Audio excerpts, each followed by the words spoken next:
21.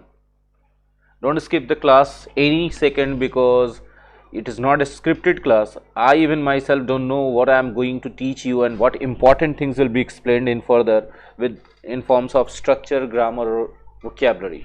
So let's start. चलिए शुरुआत करते हैं.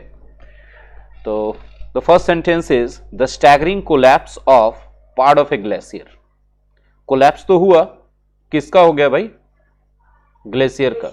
पूरा ग्लेशियर और a part of glacier only, or a part of glacier. This collapse is known as avalanche. It is known as avalanche in technical terms, but whether you don't know the technical term or doesn't, it doesn't make any difference. ये हुआ कहाँ? उत्तराखंड के Nanda Devi mountain में हुआ. And the ensuing, if something is ensuing, it is resulting.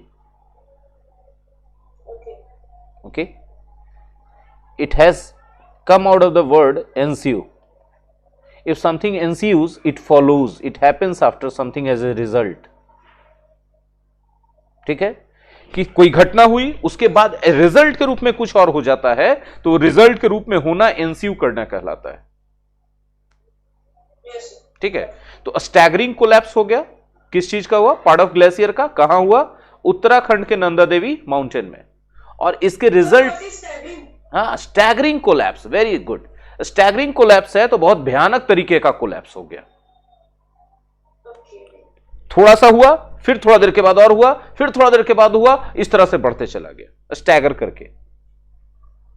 Did you understand now? हाँ, तो staggering collapse of a part of a glacier. Glacier where? In Uttarakhand Nanda Devi mountain. And the ensuing means resulting. अब ये collapse हुआ glacier में, तो उसके result के रूप में क्या हो गया? Floods that have claimed many lives, and because of that flood many people were killed. And this whole incident came as a deadly reminder. What is reminder? Reminder होता क्या है? रिमाइंडर मतलब कोई भी चीज जो आपको कुछ पीछे की चीजें याद दिला दे, है ना? और डेडली रिमाइंडर क्यों है? डेडली रिमाइंडर क्यों है? क्योंकि हम लोग इस रिमाइंडर से बहुत सारा लॉस झेल रहे हैं. It is taking the toll of lives. Reminder क्या है? Reminder is that this fragile geological dynamic region can never be taken for granted. पहले इस चीज को देखते हैं. Take for granted. We generally take our mothers for granted, the love of our mother for granted. If you take something for granted, you are never thankful to it. You are thankless almost. अगर आप किसी चीज को for granted लेते हैं, तो इसका मतलब आपके मन में उसको आप ऐसा मान लेते हैं कि इस पर तो मेरा हक है भैया, इसके लिए हम थैंक यू क्यों बोलेंगे, या मन में थैंक यू क्यों लाएंगे. जैसे कभी कभी इंडियन सोसाइटी में ना मेल डोमिनेटिंग सोसाइटी है. हस्बैंड्स वाइफ को टेकन फॉर ग्रांटेड लेके चलते हैं, और इसके कारण बहुत सारा एक्स्ट्रा मैरिटल रिलेशनशिप भी हो जाता है. वाइफ जो है एकदम उब जाती है.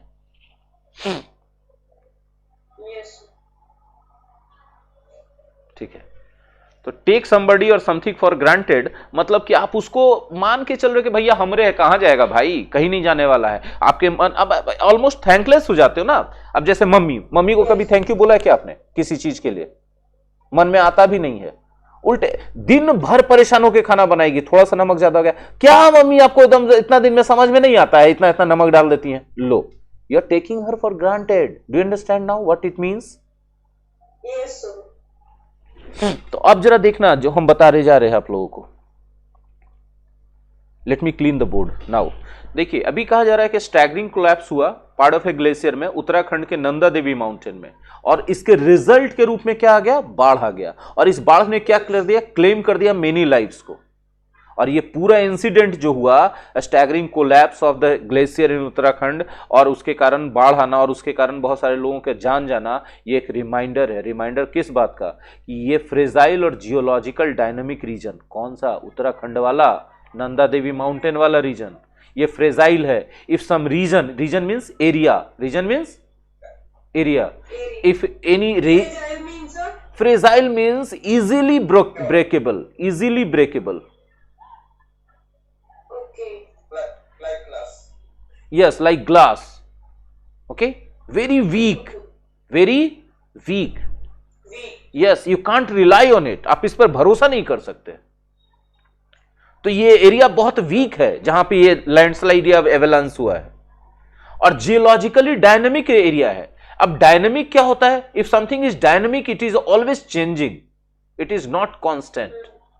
एंड जियोलॉजिकली डायनेमिक मींस वहां का जो जियोलॉजिकल है, जो लैंडस्केप है, दैट इज ऑलवेज चेंजिंग, और इसको हम लोग टेक फॉर ग्रांटेड नहीं लेके चल सकते।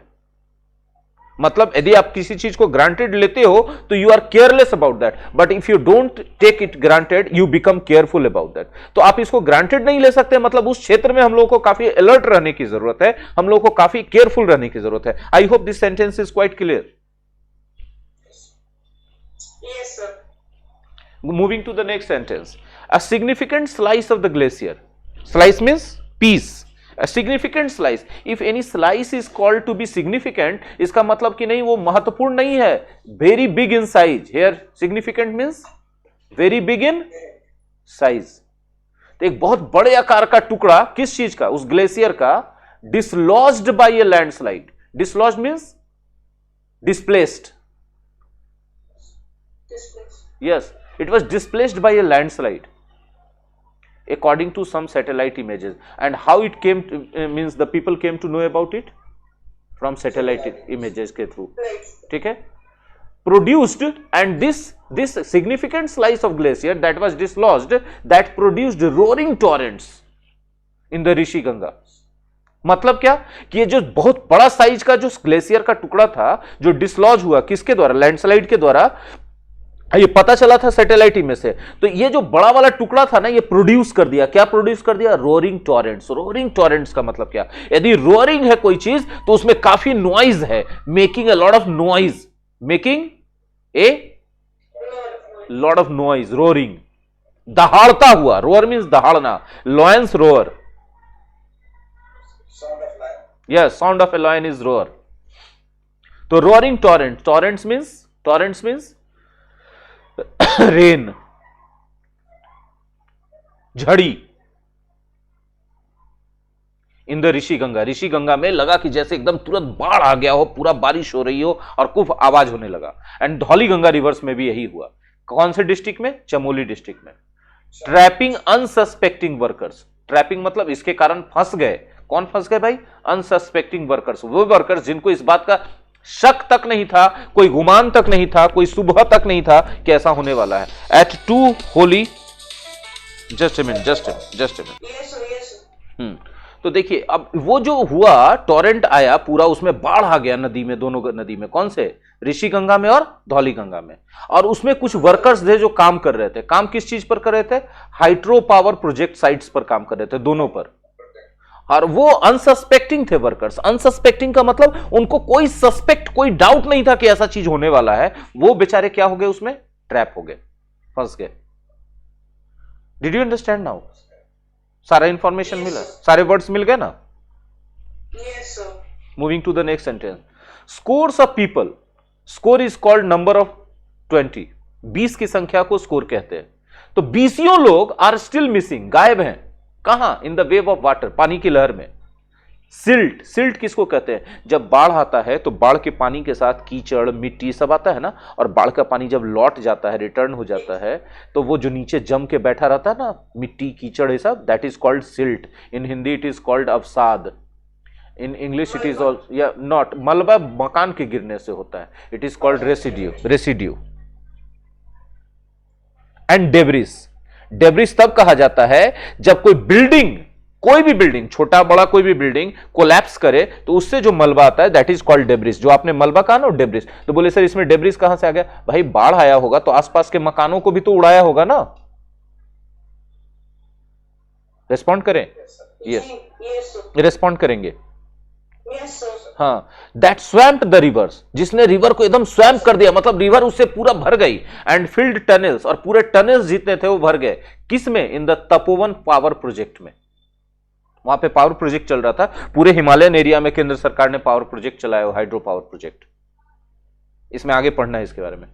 Although the immediate rescue of nearly 15 people by the ITBP के द्वारा, आर्मी के द्वारा और दूसरे एजेंसीज के द्वारा लगभग 15 लोगों का इमीडिएट रेस्क्यू कर लिया गया। रेस्क्यू मींस सेव, बचा बचा लिया गया। सेव हाँ, ब्रिंग सम चीयर, इससे कुछ खुशी तो आई, कुछ तो राहत मिली सबको। The rescuers yes face A challenging environment, जाहिर सी बात है बचाव करने वाले लोगों को काफी चुनौतियों का सामना करना पड़ा। As they try to locate more survivors, जब वो फाइंड आउट करने चाह रहे थे, लोकेट करते किसी चीज को तो उसका पोजीशन फाइंड आउट करते हैं कि वो कहां पे है ना, तो फाइंड आउट करना चाह रहे थे मोर सर्वाइवर्स को, एंड ब्रिंग रिलीफ सप्लाईज, और रिलीफ सप्लाई करना चाह रहे थे to paralysed communities. Paralysed communities कौन होंगे? जिनका मकान या जिनका कस्बा चारों तरफ पानी से घिर गया होगा नदी में अचानक से बाढ़ आ जाने के कारण। पूरा सिनेरियो समझ पा रहे हैं आप लोग? Yes sir These immediate measures are important. ये जो तुरंत अभी उपाय उठाए गए, measures means steps, actions yes are important, ये जरूरी है, along with speedy compensation to affected families। और affected जो families है, जिनके मकान चले गए, जिनके जानवर खत्म हो गए, उन लोग affected families को compensation मिलना चाहिए, speedy compensation। compensation मतलब मेकअप देगा ना, सरकार देगी ना, तो हाँ ये तो मिलना ही चाहिए। इसके साथ इमीडिएट मेजर्स भी होना चाहिए लोगों के बचाने के लिए और उनको रिलीफ सप्लाई करने के लिए। रिलीफ सप्लाई मतलब भोजन, पानी, मेडिसिन, ये सब चीजें, है ना। आगे बढ़े। But the centre and the Uttarakhand government can not ignore the larger context of the states increasing frailty. लेकिन सेंटर मतलब केंद्र सरकार, just a minute, sorry for this disturbance guys, but the center and the Uttarakhand but the center and the Uttarakhand government cannot ignore the larger context of the state's increasing frailty. Frailty means weakness, लेकिन जो केंद्र है और जो उत्तराखंड सरकार है वो ignore नहीं कर सकती इस बड़े कॉन्टेक्स्ट को कि स्टेट जो है, ये जो उत्तराखंड स्टेट है, लगातार इंक्रीजिंग फ्रेलिटी मतलब इंक्रीजिंग वीकनेस, ये राज्य धीरे धीरे कमजोर पड़ता जा रहा है। किसके सामने? इन द फेस ऑफ मतलब इस चीज के सामने। किस चीज के सामने? हाँ, एनवायरमेंटल शॉक्स क्या हो सकता है? अर्थक्वेक हो सकता है, फ्लड हो सकता है, यही सब चीजें हो सकती है ना। तो इन सब के सामने ये राज्य थोड़ा ज्यादा कमजोर पड़ते जा रहा है। इस बात को, ठीक है चलिए आप स्पीडी कॉम्पेंसेशन दे रहे हैं, आप इमीडिएट रिलीफ मेजर से सप्लाई कर रहे हैं, लेकिन इसके साथ साथ आप मतलब केंद्र सरकार और आप मतलब उत्तराखंड गवर्नमेंट, आप इग्नोर नहीं कर सकते हैं स्टेट की इंक्रीजिंग वीकनेस को। जब जब कोई इन्वायरमेंटल शॉक आता है तब तक ये स्टेट पूरा हिल जाता है एकदम। Once the crucible of environmentalism epitomized by Sunderlal Bahuguna, Gaura Devi and Chipko movement. देखिए इन लोगों ने एनवायरमेंटलिज्म के लिए क्रूसिबल के रूप में इसको देखा था, बहुत इंपॉर्टेंट और बहुत ही दयनीय स्थिति में इस राज्य को देखा था। ऐसा किसने कहा था? सुंदरलाल बहुगुणा ने, गौरा देवी ने और चिपको मूवमेंट के लोगों ने कहा था। उन्होंने कहा था कि स्टेट्स डीप गॉर्जेस कहा जाता है, दो पहाड़ होते हैं ना ऐसे, ये पहाड़ है, ये पहाड़ है, ये जो बीच वाले एरिया होता है ना, एक गॉर्जेस कहलाता है, ठीक है। तो gorges and canyons have attracted many hydro electric projects. In gorges के कारण और कैनियंस के कारण, कैनियंस होता है जब इनसे पानी निकल के आता है तो बहुत तेजी से आता है स्लॉप पे, तो वहां पे हाइड्रो प्रोजेक्ट का बहुत अच्छा स्कोप बनता है। तो इन सब चीजों के कारण बहुत सारे हाइड्रो प्रोजेक्ट्स वहां पे लाए गए हैं, बहुत सारे डैम्स बनाए जा रहे हैं विथ लिटिल कंसर्न। लेकिन उसमें सोचा नहीं जा रहा है, ना के बराबर सोचा जा रहा है। किसके बारे में? अर्थक्वेक रिस्क के बारे में। क्योंकि जब आप डैम बनाते हैं तो आप जमीन में बहुत गहरा गड्ढा करते हैं पानी को स्टोर करने के लिए, और फिर इस पानी को कहीं दूसरी तरफ निकालते हैं विथ बहुत हैवी करंट के साथ, धारा के साथ, तभी उसे हाइड्रो इलेक्ट्रिक बनता है। लेकिन जब जैसे जैसे आप इन सब एरियाज में जमीन को खोदते हैं, आप अर्थक्वेक के रिस्क को बढ़ाते जाते हैं। तो ये जो हाइड्रो इलेक्ट्रिक प्रोजेक्ट्स और डैम्स बन रहे हैं, बन तो रहे हैं क्योंकि वहाँ गॉर्जेस बहुत ज़्यादा हैं, वहाँ कैनियंस बहुत ज़्यादा हैं, तो वहाँ पर सब लोग बनाना चाहेंगे, सरकारें चाहेंगी बनाना, लेकिन सरकारें थोड़ा भी कंसर्न नहीं है किस चीज के बारे में? अर्थक्वेक के रिस्क के बारे में। आई होप कि क्वाइट क्लियर है ये वाला सेंटेंस। आगे बढ़ सकते हैं। अब देखिए, red flags have been raised मतलब खतरे की घंटी बजा दी गई है रिपीटेडली, बहुत बार। रेड फ्लैग्स क्या होता है? खतरे का निशान होता है कि नहीं होता है? उसको बहुत बार दिखाया गया, लाल झंडा दिखाया जा चुका है। लाल झंडा दिखाया जा चुका है, इसका मतलब बहुत बार दिखाया जा चुका है, मतलब बहुत बार खतरा हो चुका है वहां पे, है ना। Particularly after the moderate quake in 1991 in the region, हल्का सा भूकंप आया था 1991 में इसी क्षेत्र में, where the Tehri dam was built, उस क्षेत्र में जहां पर टेहरी डैम बन रहा था। And the 2013 floods that devastated Kedarnath, और 2013 का फ्लड जिसने केदारनाथ को पूरी तरह से डिवास्टेट करके रख दिया। डिवास्टेट मतलब एकदम तहस नहस करना, डिस्ट्रॉय करना, डिस्ट्रक्ट कर देना, ठीक है। पॉइंटिंग टू द थ्रेट, और यह चीज इशारा कर रहा था, हिंट दे रहा था उस खतरे की तरफ, फ्रॉम सेस्मिसिटी, जो भूकंप से होने वाला है। सेस्मिसिटी एक मेजरमेंट होता है भूकंप को नापने का। आई होप की चीजें क्लियर हो रही होंगी आप लोगों को। Yes, sir. तो 1991 में टेहरी डैम के एरिया में मॉडरेट सा भूकंप आया था, और 2013 में फ्लड आया था केदारनाथ में, जिस पर फिल्म भी बना है, सारा अली खान, और उसमें वो थे जिनका बिहार के थे वो एक्टर, क्या नाम था, सुशांत सिंह राजपूत। सुशांत सिंह। हाँ जी, डिस्कनेक्ट होने पे कनेक्ट करेंगे जी, अभी खत्म नहीं हो रहा है, ठीक है जी।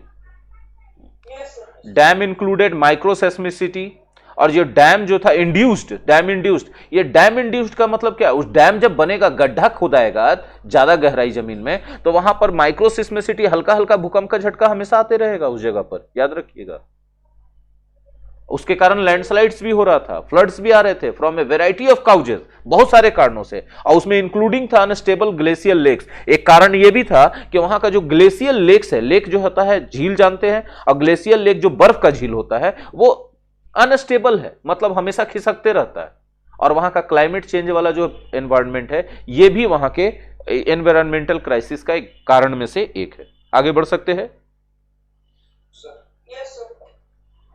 India is heavily invested in dam development, बहुत पैसा लगाया इंडिया ने डैम डेवलपमेंट में, and growth of hydro power में, largely in the Himalayan region, खास करके हिमालयन रीजन में। क्यों करना चाहता है इंडिया ऐसा? टू कट कार्बन एमिशन, जो प्रदूषण वाला, जाहिर सी बात है कि बिजली का जरूरत है। एक देश एक ऐसे मोड़ पे है जहां बहुत ज्यादा इंडस्ट्रियलाइजेशन हो रहा है, बाहर की कंपनियों को बुलाया जा रहा है, फैक्ट्री लगाइए ताकि एम्प्लॉयमेंट जनरेट हो, तो सबको पावर चाहिए, चाहिए कि नहीं चाहिए? अब वो पावर या तो आप हाइड्रो से बनाइए, या सोलर से बनाइए, या फिर ट्रेडिशनल सिस्टम है उससे बनाइए। तो ट्रेडिशनल सिस्टम में पॉल्यूशन बहुत ज्यादा होगा, कार्बन एमिशन होगा। कार्बन एमिशन किस रूप में होगा? CO2 और CO के रूप में होगा। तो जाहिर सी बात है कि जब इसका क्या बोलते हैं उसको, यूनाइटेड नेशंस का जब मीटिंग होता है, तो उसमें कहा जाता है सभी को कि अपना अपना पावर कंजम्पशन कम कीजिए और पॉल्यूशन कम कीजिए, कार्बन एमिशन कम कीजिए। तो इंडिया ने कहा कि भैया हम इतना इतना कम कर देंगे। तो कैसे कम कर देंगे? तो भाई ये जो ट्रेडिशनल पावर जनरेशन मेथड है उसको खत्म करके हाइड्रो पावर, एयर पावर और सोलर पावर पर आ जाएंगे। तो हाइड्रो पावर पर देख रहा है इंडिया कि मेरा हिमालयन रीजन में पानी का धार बहुत ज्यादा है, डैम बना के हाइड्रो पावर बना देंगे तो हमारा जो है बिजली बनाने से जो पॉल्यूशन होता है वो खत्म हो जाएगा। तो कार्बन एमिशन को कट करने के लिए वहां पर बहुत सारा हाइड्रो पावर में बहुत हैवी इन्वेस्टमेंट इंडिया कर रहा है। यह बात क्लियर है सबको? Yes, sir. Prakash sir, Yes. By one estimate, एक एस्टिमेट के द्वारा, if the national plan to construct dams in 28 river valleys the hills is realised in a few decades. भाई एक एस्टिमेट के द्वारा अगर नेशनल प्लान जो है वहां पर 28 रिवर वैलीज में डैम बनाने का, उस पहाड़ी क्षेत्र में, अगर आने वाले कुछ डिकेड्स में उस नेशनल प्लान को रियलाइज कर दिया जाए, लागू कर दिया जाए, ये नहीं कहने का मतलब हकीकत में बदल दिया जाए। If you realise a plan, तो आप उस प्लान को पूरा कर देते हो। If realise a dream, then आप उस ड्रीम को सच करके दिखा देते हो। तो अगर नेशनल प्लान को रियलाइज कर दिया जाए, कौन सा प्लान है भाई? कि वहां 28 रिवर वैलीज है, उसमें डैम्स बनाना है। कहां पर? उन पहाड़ी क्षेत्रों में, हिमालयन क्षेत्रों में। तो क्या होगा? Then Indian Himalayas will have one dam for every 32 kilometre. तब हर 32 किलोमीटर पर एक डैम मिलेगा हिमालयन क्षेत्र में, जो कि बहुत ज्यादा डेंसिटी है डैम का। पूरे दुनिया में बहुत कम ऐसे जगह हैं जहां पर इतने कम दूरी पर एक एक डैम मिलते जाए। हम आगे बढ़ सकते हैं ना, बिना पूछे बढ़ गए थे इसलिए। Yes, sir. येट फिर भी, एज रिसर्चर्स से, रिसर्चर्स जैसा कहते हैं, क्या कहते हैं? This may be A miscalculation, ये गलत आकलन है, आप गलती कर रहे हैं ऐसा करके बहुत सारे कारणों से। क्या कारण है भाई? Including potential earthquake impacts. वो कह रहे हैं कि इसमें जो है काफी अर्थक्वेक का इंपैक्ट का पोटेंशियल है, संभावना है। मॉनसूनल एबेरेशंस, मतलब मानसून वहां से खत्म हो जाएगा, एबेरेशन हो जाता है तो उन्मूलन हो जाता है, एबोलिशमेंट हो जाता है, वहां खत्म हो जाएगा monsoon. That could repeat A Kedarnath like flood, और इसके कारण केदारनाथ जैसा फ्लड फिर से रिपीट हो सकता है। सीवियर बायोडाइवर्सिटी लॉस, बायोडाइवर्सिटी के लॉस का मतलब वहां जितने तरह के प्राणी हैं उनमें से उन्हीं को बायोडाइवर्सिटी कहा जाता है। और सीवियर लॉस हो जाएगा उसका मतलब बहुत सारे प्राणी वहां एक्सटिंक्ट हो जाएंगे इस तरह के प्राकृतिक आपदा में। एंड इंपॉर्टेंटली, और सबसे महत्वपूर्ण बात तो यह है कि extreme danger to communities downstream, और जो डाउनस्ट्रीम है मतलब पहाड़ से नीचे की ओर रहने वाले जो कम्युनिटीज हैं जो अपना वहां पर रह रहे हैं, उनके लिए एक्सट्रीम डेंजर की स्थिति पैदा हो जाएगी। ये सब बातें कौन बता रहे हैं? रिसर्चर लोग बता रहे हैं कि सरकार मिसकैलकुलेशन में है, सरकार ने अच्छे से सब चीजों को आकलन नहीं किया है।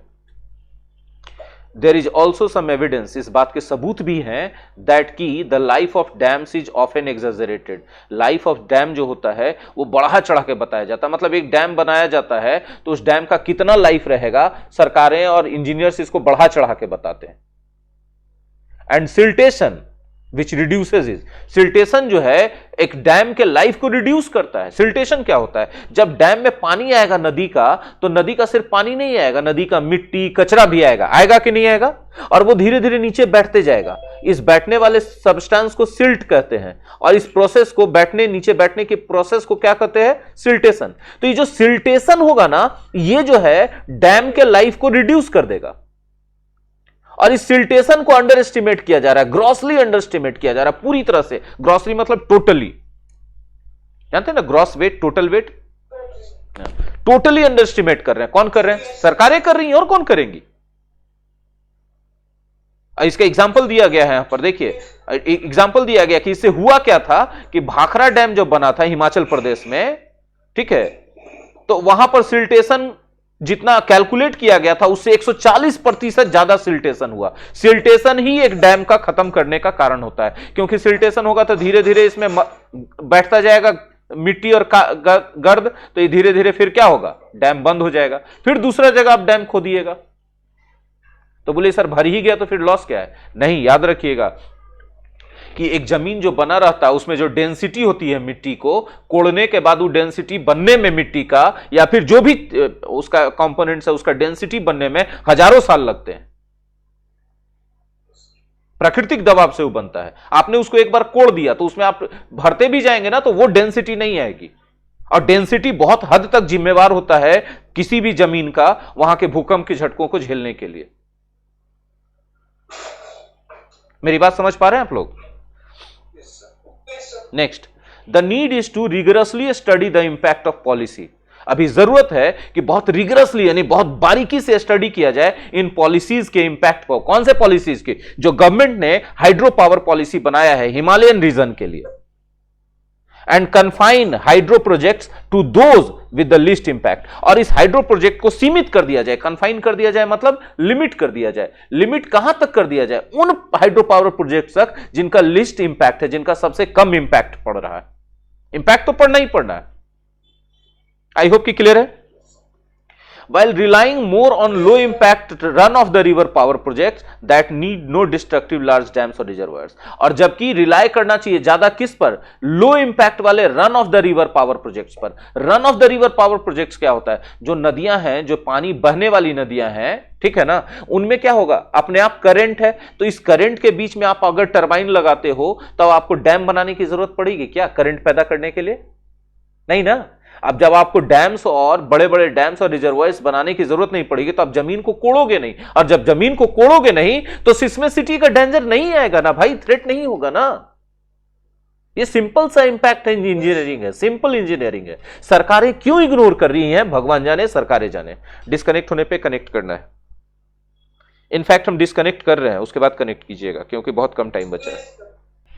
नेक्स्ट सेंटेंस है, unlike what the Niti Aayog seems to think of environmental accounting, this would be a sound approach।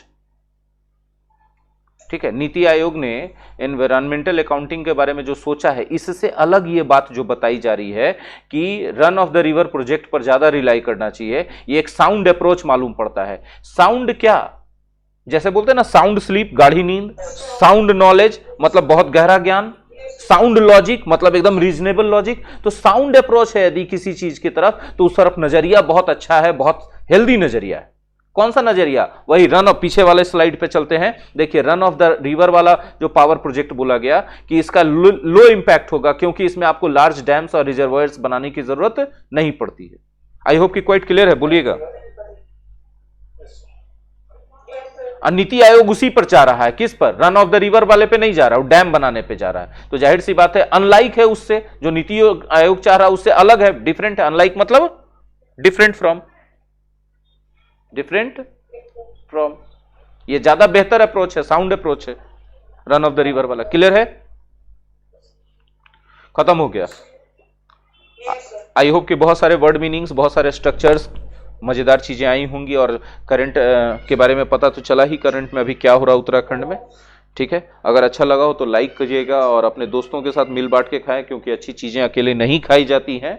और अगर आप सुनीश ट्यूटोरियल क्लासेस के यूट्यूब चैनल पर पहली बार आ गए हैं तो मेरे परिवार का हिस्सा बन जाइए। कैसे, सब्सक्राइब कीजिए और घंटा दबाइए। और आप मेरे परिवार का हिस्सा बन गए हैं तो जाहिर सी बात है हम आपको न्योता भेजेंगे, हर एक काम में, हर एक फंक्शन में।